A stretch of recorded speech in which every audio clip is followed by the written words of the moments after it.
নমস্কাৰ ইয়াৰ আগৰ ভিডিঅ'টিত মই আপোনালোকৰ লগত ক্যালৰি বিষয়ে আলোচনা কৰিছিলো আৰু আজি আপোনালোকৰ লগত সেই ভিডিঅ'টিৰ লগত লিংক ৰাখি মেইনটেনেন্স ক্যালৰি বিষয়ে আলোচনা কৰিম আৰু যদিহে আপোনালোকে ক্যালৰি বিষয়ে ভালদৰে বুজি উঠিছে তেতিয়ালে মই ভাবো আপোনালোকৰ আজি মেইনটেনেন্স ক্যালৰি বিষয়ে বুজিতে বেছি অসুবিধা হ'ব নালাগে আৰু যদিহে মোৰ আগৰ ভিডিঅ'খিনি চোৱা নাই তেতিয়ালে মই ডেসক্ৰিপচন বক্সত লিংক দি থৈ দিছো আপোনালোকে গৈ চাব পাৰে এতিয়া মই আপোনালোকৰ লগত মেইনটেনেন্স ক্যালৰি বিষয়ে আলোচনা কৰিম মেইনটেনেন্স ক্যালৰিনো কি আমাৰ যেটো ওজন কাৰেন্ট ওজন সেই ওজনটো মেইনটেইন কৰি ৰাখিবৰ কাৰণে আমাক যিখিনি দৈনিক ক্যালৰিৰ প্ৰয়োজন হয় সেই ক্যালৰিখিনিকে আমি মেইনটেনেন্স ক্যালৰি বুলি কওঁ এতিয়া আপুনি বা মই কেনেকৈ গম পাম আমাৰ মেইনটেনেন্স ক্যালৰি কিমান দৰকাৰ হয় ইয়াৰ বাবে আপুনি যদি গুগলত গৈ সাৰ্চ কৰে মেইনটেনেন্স ক্যালৰি ফৰ্মুলা তেতিয়ালে আপোনালোকে বহুত কেইটা মেইনটেনেন্স ক্যালৰি ফৰ্মুলা পাব যদি বা মেইনটেনেন্স ক্যালৰি ফৰ্মুলা একেবাৰে একুৰেট নহয় তথাপি আপোনালোকে এটা আইডিয়া কৰি ল'ব পাৰিব যে আপোনালোকৰ মেইনটেনেন্স ক্যালৰি কিমান আৰু ইয়াৰ বাবে মই আপোনালোকৰ আগত এটা ফৰ্মুলা দাঙি ধৰিছো এতিয়া আপোনালোকে নিজৰ মেইনটেনেন্স ক্যালৰিটো চাবৰ কাৰণে এই ফৰ্মুলাটো ইউজ কৰিব পাৰে মতা মানুহৰ ক্ষেত্ৰত 66 প্লাস 13.7 ইনটু আপোনাৰ নিজৰ ওজনটো ইয়াত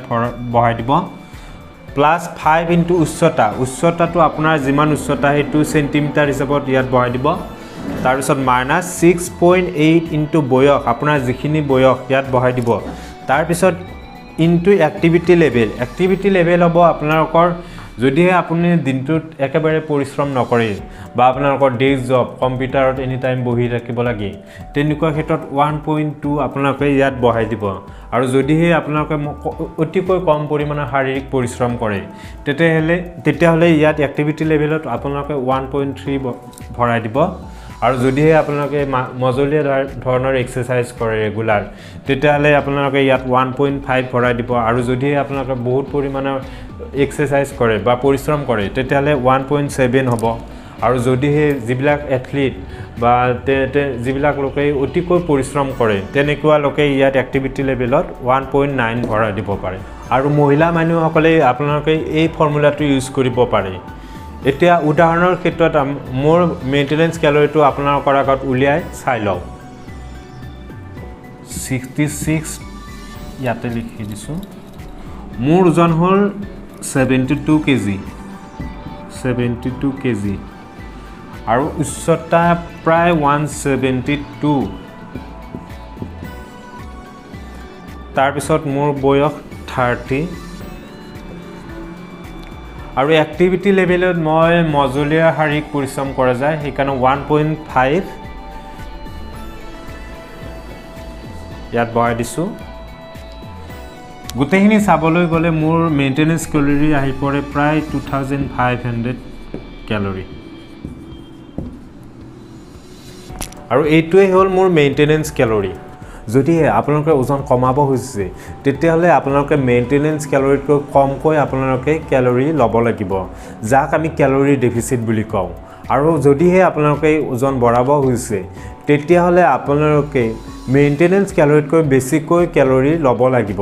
যাক আমি ক্যালৰি সাৰপ্লাস বুলি কওঁ এতিয়া আপোনালোকে খিনাবৰ কাৰণে ক্যালৰি ডেফিচিটত যাওঁতে বা শকত হ'বৰ কাৰণে ক্যালৰি সাৰপ্লাসত যাওঁতে খাদ্যৰ যিখন প্লেট থাকে সেই প্লেটখনৰ এটা কথা লক্ষ্য কৰিব যে তাৰে প্লেটখনৰ 50% ভেজিটেবল প্লাস ফ্যাটস আৰু প্ৰবায়োটিক থকাটো অতিকৈ প্ৰয়োজনীয় আৰু বাকি 25% কাৰ্বহাইড্ৰেট আৰু 25% প্ৰটিন থাকিব লাগে লগতে আপোনালোকে দৈনিক যিখিনি খাদ্য খায় সেই খাদ্যৰ প্ৰায় 45 to 60% কাৰ্বহাইড্ৰেট থাকিব লাগে আৰু 15 পৰা 30% প্ৰটিন থাকিব লাগে লগতে 20 to 30% ফ্যাটস থাকিব লাগে বহুত মানে শকত হ'বৰ কাৰণে দেখা যায় যে বিভিন্ন ধৰণৰ আনহেলথি খাদ্য যেনে ফাষ্ট ফুড বা ভুজিয়া বা তেনেকুৱা বাহিৰৰ বস্তু বহুত খায় তাৰ ফলত কি হ'ব পিছৰ পৰ্যায়ত তেনেকুৱা লোকৰ ক্ষেত্ৰত বহুতো ডাঙৰ বেমাৰ বা হাৰ্টৰ অসুখ বা ডায়াবেটিস এনেকুৱা বহুত ডাঙৰ বেমাৰ হ'ব পাৰে তাৰ ফলনি তেওঁলোকে যদি ভাল প্ৰটিন কিছু খাদ্য তালিকাত বঢ়াই তোলে লগতে ভাল কাৰ্বহাইড্ৰেটস বা গুড ফ্যাটস যেনে বাদাম ৱালনাট তেনেকুৱা খাদ্য তালিকাত বঢ়াই তোলে তেওঁলোকে অটোমেটিক্যালি তেওঁলোকৰ ওজন গেইন হ'ব লগতে হেলথি হৈ থাকিব ইয়াৰ উপৰি বহুতো লোকে ক্ষীণাবৰ কাৰণে বা ক্যালোৰি ডেফিচিটত যাবৰ কাৰণে তেওঁলোকৰ খাদ্য তালিকাৰ পৰা ভাল ভাল খাদ্যবিলাক একেবাৰে বাদ দি দিয়ে যাৰ ফলস্বৰূপে তেওঁলোকে ক্যালোৰি ডেফিচিটত যায় যদিও বা ক্ষীণাই যায় যদিও কিন্তু খাদ্যৰ পৰা যিখিনি নিউট্ৰিয়েন্টছ পাব লাগে সেইখিনি নাপায় ফলস্বৰূপে পিছৰ পৰ্যায়ত তেওঁলোকৰ বেমাৰ হ'ব পাৰে লগতে খাদ্যৰ পৰা নিউট্ৰিয়েন্টছ নোপোৱাৰ কাৰণে তেওঁলোকৰ মেটাবলিজমটো বহুত দুৰ্বল হৈ যায় আৰু তাৰ ফলতে পিছলৈ তেওঁলোকে ওজন হ্ৰাস কৰাটো একেবাৰে কঠিন হৈ পৰে